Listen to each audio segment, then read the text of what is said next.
حضرت علی فرماتے ہیں، انسان کو اچھی سوچ پر وہ انعام ملتا ہے جو اسے اچھے اعمال پر بھی نہیں ملتا، کیونکہ سوچ میں دکھاوا نہیں ہوتا۔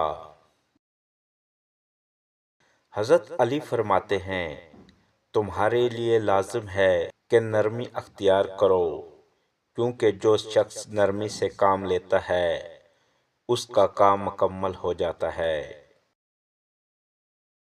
حضرت علی فرماتے ہیں، خوبصورت چہرہ بھی بوڑھا ہو جاتا ہے، پرکشش جسم بھی ایک دن ڈھل جاتا ہے، لیکن ایک اچھا انسان ہمیشہ اچھا ہی رہتا ہے۔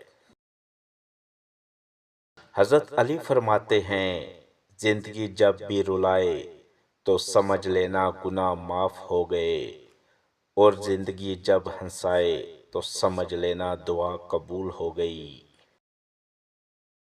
حضرت علی نے فرمایا، طبیعت میں نرمی اور سخاوت انسان کو دشمنوں کے دلوں میں بھی محبوب بنا دیتی ہے۔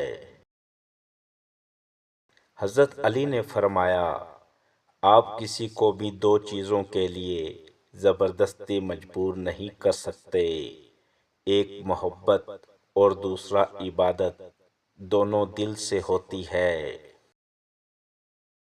ایک ہندو نے حضرت علی سے سوال کیا، ہندو مردہ جلاتے ہیں جبکہ مسلمان مردہ دفناتے ہیں، کیوں؟ حضرت علی نے جواب دیا، کچرا جلایا جاتا ہے اور خزانہ چھپایا جاتا ہے۔ پریشانی آزمائش ہے یا سزا؟ حضرت علی سے کسی نے پوچھا، یہ کیسے پتہ چلے گا کہ جو پریشانی یا مصیبت ہم پر آئی ہے وہ اللہ کی طرف سے آزمائش ہے یا سزا؟